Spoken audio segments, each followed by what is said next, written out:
सत श्री अकाल दोस्तों आइए मैं हाजिर हूं आपके लिए बहुत ही सुंदर कहानी लेकर। दोस्तों, अगर आपने मेरे चैनल को सब्सक्राइब नहीं किया तो कृपया सबसे पहले सब्सक्राइब कर लें और बेल आइकन को भी दबा दें ताकि हमारी हर कहानी आप तक सबसे पहले पहुंचे। आइए एंजॉय करते हैं आज की कहानी। दोस्तों, आओ सुनते हैं आज एक बहुत ही खूबसूरत कहानी का नाम है एक बुद्धिमान हंस। एक बहुत बड़ा विशाल पेड़ था। उस पेड़ पर बहुत सारे हंस रहते थे। उनमें एक बहुत सयाना हंस भी था जो बुद्धिमान और बहुत दूरदर्शी था। सब उसका आदर करते थे, ताऊ कहकर बुलाते थे उसे। एक दिन उसने एक नन्ही सी बेल को पेड़ के तने से लिपटते पाया। ताऊ ने दूसरे हंसों को बुलाकर कहा, देखो इस बेल को अभी नष्ट कर दो, नहीं तो एक दिन यह बेल हम सबको मौत के मुंह में ले जाएगी। एक युवा हंस ऐसे ही हंसते हुए बोला, ताऊ यह छोटी सी बेल हमें कैसे मौत के मुंह में ले जाएगी भला? तो सयाने हंस ने समझाया, आज यह तुम्हें छोटी लग रही है, धीरे धीरे यह पेड़ के सारे तने को लपेटा मारकर ऊपर आएगी। फिर बेल का तना मोटा होने लगेगा और पेड़ से लपट जाएगा। ऐसे में पेड़ पर चढ़ने के लिए नीचे से ऊपर तक सीढ़ी बन जाएगी। फिर कोई भी शिकारी सीढ़ी के सहारे चढ़कर हम तक पहुंच जाएगा और हम मारे जाएंगे। Oh no! दूसरे हंसों को यकीन न आया, एक छोटी सी बेल कैसे सीढ़ी बनेगी भला? तीसरा हंस बोला, ताऊ तू तो एक छोटी सी बेल को खींचकर ज्यादा ही लंबा कर रहा है। एक और हंस बड़बड़ाया और बोला, यह ताऊ तो अपनी अकल का रौब डालने के लिए अंट-शंट कहानियां बना रहा है। इस प्रकार किसी भी हंस ने ताऊ की बात को गंभीरता से नहीं लिया।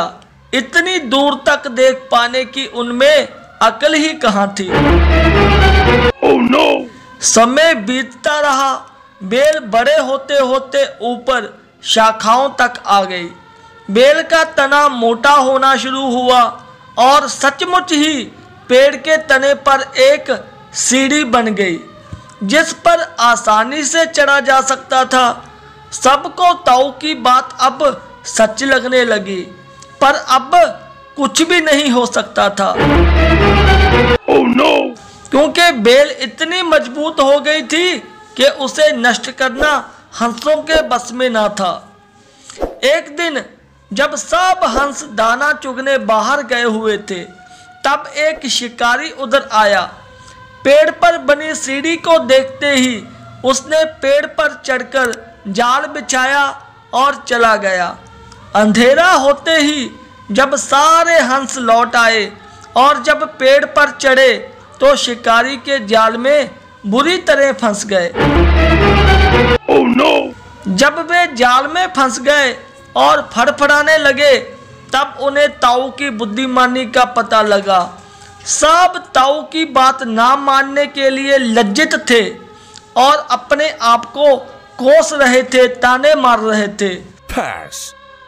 ताऊ सबसे रुष्ट थे और चुप बैठे थे। एक हंस ने हिम्मत करके कहा, ताऊ हम मूर्ख हैं, लेकिन अब तुम हमसे मुंह मत फेरो। दूसरा हंस बोला, इस संकट से निकालने की तरकीब आप ही हमें बता सकते हो। आगे हम आपकी कोई भी बात को नहीं टालेंगे। सभी हंसों ने हामी भरी। तब ताऊ ने उन्हें बताया, मेरी बात गौर से सुनो।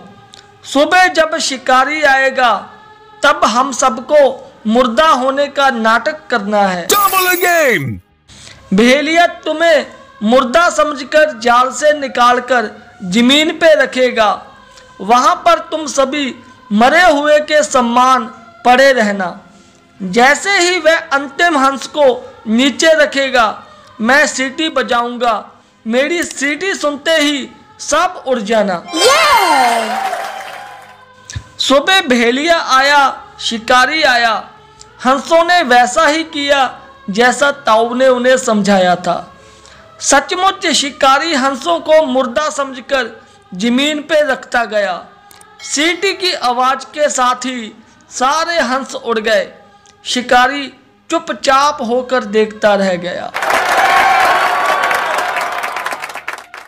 दोस्तों, इस कहानी से हमें शिक्षा मिलती है, बुद्धिमानों की सलाह गंभीरता से लेनी चाहिए और साथ ही अपने से सयानों की बात पर एक बार जरूर गौर करना चाहिए।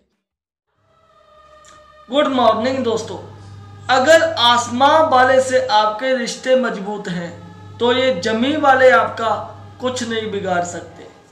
ये आजमा कर देख लेना।